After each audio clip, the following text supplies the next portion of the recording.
बिस्मिल्लाहिर्रहमानिर्रहीम। अस्सलाम वालेकुम जी डियर स्टूडेंट्स। एक्सरसाइज 10.1 बहुत अहम एक्सरसाइज है, ध्यान से समझ के करनी है। देखिए ज़रा, पूरे चैप्टर में एक ही एक्सरसाइज है और इसमें से क्वेश्चन आना भी मस्ट है, तो इसलिए आपने इसको बहुत ध्यान से समझना है। और बड़ा आसान है, एक ही फार्मूला है, फासला का फार्मूला, फासला का कुलिया। तो वो सारे सवालों में रख के उसको हल करते जाना है, बस जो पूछा है ना वो फाइंड कर देना है आपने। तो उसके लिए हमने अब कहते हैं सवाल नंबर 3, कहते हैं अगर नुक्ता P है, एक नुक्ता P है और एक्स वाई ये उसकी वैल्यू है, तो वो दो नुकात हैं अलग अलग। कौन से दो नुकात हैं? A और B। A नुकात है और B, एक नुक्ता A है और एक नुक्ता B है। दो नुकात से हम फासला है, हम फासला हो तो इसको मसावात की शक्ल में लिखिए।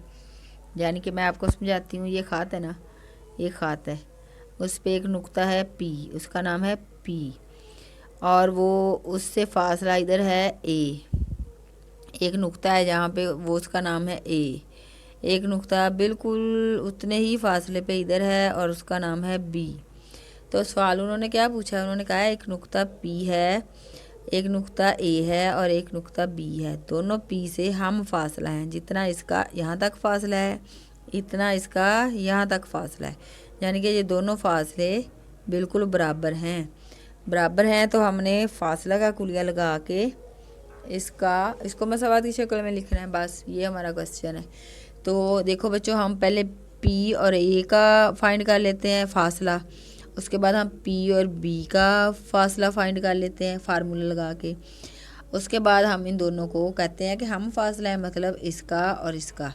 यानी उन्होंने कहा है P और B जो है बराबर है P और A के। बस ये मसावात हमने इसमें इनकी वैल्यू रख के हल करना है, तो जो हमारे पास लास्ट में हासिल होगी वो मसावात हमारी बन जानी है, वो उसका आंसर होगा। तो अब हम इसको करते हैं। पहले हम खात ये है, हम मालूम कर लेते हैं P हमारे पास है X और Y, P है X Y। दूसरा हम A फाइंड कर लेते हैं, तो A हमारे पास है बच्चों 2 और 4, 2 4, ये हो गया P और A। अब हमने इसका नाम क्या इधर लिख लेते हैं, X1 X2 Y1 Y2। पिछले सवाल में किया है ना वही वाली चीज़ इधर इनकी निकाल लेनी। X1 है ये X, X2 है ये वाला 2, उसके बाद है Y1 Y, Y2 क्या है 4। ये मैंने ऐसे इस साइड पे इसलिए लिखा है जहाँ पे जगह बच जाए, पेज ख़त्म हो जाता है फिर आगे पलट के ना तो सवाल ज़रा करना मुश्किल हो जाता है, इसलिए मैंने इसको इसी सवाल पे करना है, इसलिए मैंने इसको लंबी लाइन में लिख दिया। अब हम फासला का फार्मूले में ये वाले वैल्यू इसकी रख के P और A खात का फासला मालूम करते हैं। P और A खात जो है इनका हमने फासला मालूम करना है। ये P और A का फासला वाला कुलिया लगा के, वो आपको पता है ना कौन सा है, X2 minus X1 plus Y2 minus Y1, और ये इसका स्क्वायर और इसका स्क्वायर, ये हो गया।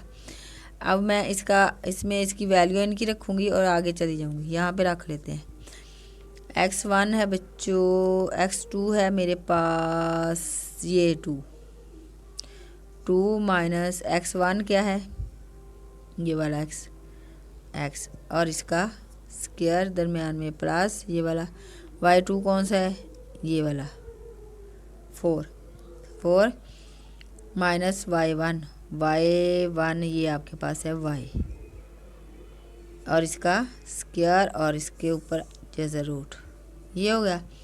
अभी हमने इसको और कुछ नहीं करना, हमने P और A में फासला का कुलिया लगा दिया है और जहाँ पे छोड़ दिया। ऐसे ही हम P और B का निकालेंगे फासला, फिर हम इन दोनों का मुआवजा करेंगे और मसावात बना देंगे, बस। अब हम P और B ऐसे ही, बिल्कुल ऐसे ही जैसे इसको किया है। पहले P की लिख लो, P X है Y है, B क्या है B बच्चों 6 और 8। अब इसमें देख लो X1 कौन सा है, X2 कौन सा है, Y1 कौन सा है, Y2 कौन सा है। यहाँ पे मैं लिखूँगी आगे, यहाँ पे x1 x2 y1 y2 is equal to x1 है x, x2 है 6, y1 है y, y2 है 8। यानी पहले वाली जो होती है x1 x2 y1 y2 बिल्कुल वही फार्मूला। अब इस फार्मूले में रख दो हम p और b का फासले का कुलिया लिखेंगे, तो इसमें x ये लिखेंगे हम x2 माइनस x1 प्लस, ये फार्मूला समझाने के लिए मैं दोबारा फार्मूला लिख रही हूँ, वैसे लिखने की ज़रूरत नहीं है। यहाँ पे आएगा y2 माइनस y1। जब आपको फार्मूला याद हो जाए ना, फिर आपने ये नहीं लिखना बार बार। तो इसमें हम इसकी वैल्यू दर्ज करते हैं। x2 हमारे पास है बच्चों, x2 है 6 माइनस x1 कितना है ये वाला x, और इसका स्क्वायर दरमियान में आएगा प्लस y2 है 8 माइनस y1 है ये वाला y, और ये इसका स्क्वायर। ये हो गया PA हमने फाइंड कर लिया, PB फाइंड कर लिया। अब बच्चों वो कहते हैं सवाल की शर्त के मुताबिक, सवाल की शर्त के मुताबिक, मतलब वो कहते हैं PA और PB बराबर हैं। तो हम क्या करेंगे, PA वाला पहले लिखेंगे, ये पूरी ये जो फार्मूला हमने लगाया है 2 माइनस x का स्क्वायर प्लस 4 माइनस y का स्क्वायर, और ये इनकी जज़र। ये हो गया, उन्होंने कहा बराबर है इसके PB के 6 माइनस x का स्क्वायर प्लस 8 माइनस y का स्क्वायर, और ये इसका स्क्वायर रूट। ठीक है बच्चों, अब देखिए अब क्या करना है, अब हमने इसका और इसका जज़र पहले ख़त्म करेंगे। जज़र ख़त्म करने के लिए बच्चों मैं ना इधर ही ले लेती हूँ, वैसे आपने इधर नहीं लेना, आपने इसको नीचे दोबारा लिखना है, फिर उसका जज़र लेना है, उसका स्क्वायर लेना है। ठीक है, मैं इधर ही इसलिए लेने लगी हूँ कि फिर वो पेज बहुत बार जाता है, जगह ही ख़त्म हो जाती है। मैं इधर ही इसका जज़र ले लेती हूँ। यहाँ पे मैं लिखूँगी जज़र, आपने एक दफ़ा दोबारा लिखना है, फिर जज़र लेना है। जज़र लेने से जज़र और स्क्वायर कट गया, जज़र और स्क्वायर कट गया, बाकी हमारे पास बच गया 2 माइनस x का स्क्वायर प्लस 4 माइनस y का square is equal to 6 minus x का स्क्वायर प्लस 8 माइनस y का स्क्वायर। ये हमारा जज़र ख़त्म हो गया। अब बच्चों जज़र ख़त्म हो गया, अब क्या करना है, अब इनको खोलना है स्क्वायर का फार्मूला लगा के। स्क्वायर का फार्मूला कौन सा है, ये देखें आप, मैं यहाँ पे आपको बताती हूँ।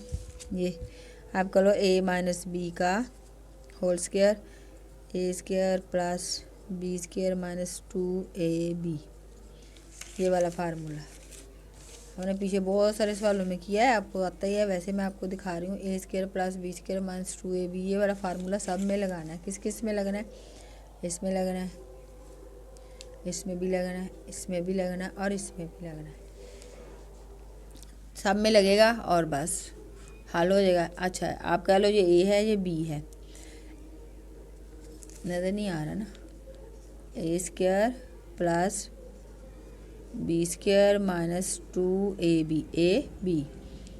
ए बी, ये हो गया इतने का, यहाँ से लेकर इतने का। अब ये वाला प्लस लिखें, अब इसको भी ऐसे ही कर दें, ए और B, A square plus B square minus 2ab 4y, ये भी हो गया। ये बच्चों जहाँ इन दोनों का हमने कर लिया फार्मूला लगा के। अब ऐसे ही हम इधर चले जाते हैं और इसको भी कर लेंगे। फार्मूला यही लगना है अभी जो लगाया हमने, 1 मिनट। अब इसको भी यही फार्मूला लगाएं, यहाँ पे लगाएं इज इक्वल टू, ये ए है ये बी है, A square plus B square minus 2ab, A 6 है और बी है x, ये हो गया। दरमियान में ये प्लस आ रहा है, ये प्लस लिखें, ए स्क्वायर ए और B A square plus B square minus 2 A क्या है ए बी 8 और ये वाई। जी बच्चों ये सब में हमने चारों में फार्मूला लगाया और उसको खोल दिया। अब इसको बस सवाल आसान है, बस लंबा है, आपने परेशान नहीं होना कि ये क्या ख़त्म नहीं हो रहा। सवाल बहुत आसान है, बस ये सारी चीज़ें आपको आती हैं, मसावाद हल करनी भी आपको आती है, फार्मूला खोलना आपको आता है। तो फार्मूला खोलने आप देखिए बन गया 2 2 4 प्लस ये वाला एक्स स्क्वायर, ये माइनस है माइनस 2 2 4 7 लगेगा एक्स 4 एक्स, आगे ये वाला प्लस आ गया 4 4 16 प्लस वाई स्क्वायर माइनस 2 4 8 8 के साथ वाई 8 वाई। अब आ गया इज इक्वल टू 6 6 36, 6 का स्क्वायर खोला प्लस एक्स का स्क्वायर बच्चों ये थोड़ा सा इधर कर लें ताकि आपको नज़र आ जाए। एक्स का स्क्वायर ये हो गया माइनस हो गया 6 2 12 7 एक्स भी लगेगा 12 एक्स प्लस 8 को 8 से मल्टीप्लाई किया 8 8 64 प्लस ये वाला वाई स्क्वायर माइनस 8 2 16 16 के साथ वाई 16 वाई। ये बच्चों जी सारे खुल गए। अब आपने क्या करना है जी, अब आप इनकी तरतीब सेट करें और जमा माइनस कर दें बस। अब ये देखें एक्स स्क्वायर पहले मैं लिखूँगी एक्स स्क्वायर ये वाला, ये एक्स स्क्वायर है इज इक्वल टू के दूसरी साइड है, जब हमने इसको इस साइड पे लेके आना हम करेंगे माइनस एक्स स्क्वायर, ये हो गया। अब और एक्स को स्क्वायर कोई नहीं है। अब उसके बाद देख लें वाई स्क्वायर, ये प्लस है प्लस वाई स्क्वायर, और वाई स्क्वायर कहाँ है, ये वाई स्क्वायर है, ये देखें। और इज इक्वल टू पे अगली साइड पे है, हम इसको दूसरी साइड पे लेके जाना, हम करेंगे माइनस वाई स्क्वायर, ये भी हो गया। अब हम एक्स वाली सादा एक्स वाली 4x माइनस 4x और इधर से ये माइनस 12x है, जब दूसरी साइड पे जाना है इसके तो प्लस में आएगा प्लस 12x, बस इतना ही है। बस अब ये वाई वाला देख लें, ये है वाई वाई वाई वाई, ये माइनस 8y और दूसरी साइड पे देखें ये है माइनस 16y, आखिरी वाला माइनस 16y। इसको इधर जब लाएंगे तो प्लस हो जाएगा, इज इक्वल टू के इस साइड पे प्लस 16y, ये भी हो गया। एक्स वाई वाली सारी हो हमने तरतीब दे के सेट करके लिख ली। अब हम लिखेंगे सादा रकम, सादा देखें ये वाला 4 है, ये प्लस है तो प्लस ही रहेगा 4। उसके बाद बच्चों सादा ये देखें प्लस 16 तो प्लस 16 ही रहेगा। उसके बाद ये 36 है, प्लस में है, जब इस साइड पे जाना है तो माइनस 36 हो जाएगा। उसके बाद ये देखें प्लस 64 है, तो जब अगली साइड पे जाना है इज इक्वल टू के दूसरी साइड पे तो ये हो जाएगा माइनस 64। लो बच्चों बस सारी रकमें हमने तरतीब दे के सेट करके लिख ली। अब देखें एक्स स्क्वायर में से एक्स स्क्वायर निकल गया 0 हो गया, वाई स्क्वायर में से वाई स्क्वायर निकल गया 0 हो गया, 0 हो गया। अब 12 प्लस वाले हैं और 4 माइनस वाले, 12 में से हम 4 निकालेंगे, बाकी आ जाएगा हमारे पास 8x। 16 प्लस वाले हैं और 8 माइनस वाले हैं, 16 में से 8 निकालेंगे तो प्लस आएगा 8y, वाई वाले हो गए। उसके बाद बच्चों ये देखें आप, ये प्लस है ये भी प्लस है, ये प्लस वाले हो गए, यहाँ तक हो गए, ये हो गए 20 और माइनस वाले कितने बने हैं, इन दोनों को प्लस करो, 64 और 36 होते हैं 10 9 और 110, ये आ गए 110। 110 माइनस वाले हैं, माइनस लगेगा, 110 में से 20 निकाल दोगे तो आपके पास बच्चों आ गया 80। इज इक्वल टू कुछ भी नहीं है, इज इक्वल टू कुछ भी नहीं है, 0 है। सारे हम दूसरी साइड पे ले गए। अब देखो इन तीनों में 8 कॉमन आ रहा है बच्चों, 8 कॉमन आ रहा है, 8 हम कॉमन निकाल लेंगे, बाकी क्या बचा x प्लस ये वाला y, ये माइनस 8 10 80, इज इक्वल टू 0। ठीक हो गया। अब जी बच्चों x plus Y minus 10 is equal to 0, ये बच्चों मसावात हमारा आंसर आ गया। ठीक है, ये सवाल लंबा बहुत है लेकिन है आसान है, आपने परेशान नहीं होना, ध्यान से समझ के इसको कर लेना है। ठीक है, एक दफ़ा दोबारा देख लें, फार्मूले लगे हैं बस। ये देखें कितना लंबा सवाल हो गया। तो उम्मीद है आपको समझ आ गई होगी, ना समझ आई हुई तो कोई बात नहीं, आपने परेशान नहीं होना, दोबारा एक दफ़ा देख लेना है। बस रकमें ज़्यादा हैं, लंबी लंबी हैं और फार्मूला खोल के लंबी सी हो गई हैं, बस है तो आसान है, कुछ भी नहीं है। ध्यान से एक दफ़ा दोबारा समझ लें और फिर मुझे कमेंट करके बताएं कि आपको समझ आई है और ये सवाल सही समझ आई है कि नहीं समझ आई। आपको नहीं समझ आई तो फिर नहीं आ गई होगी बच्चों। और वीडियो को लाइक भी करें और शेयर भी करें अपने दोस्तों के साथ। तो मिलते हैं अगली वीडियो में। Thank you for watching. अल्लाह हाफिज़।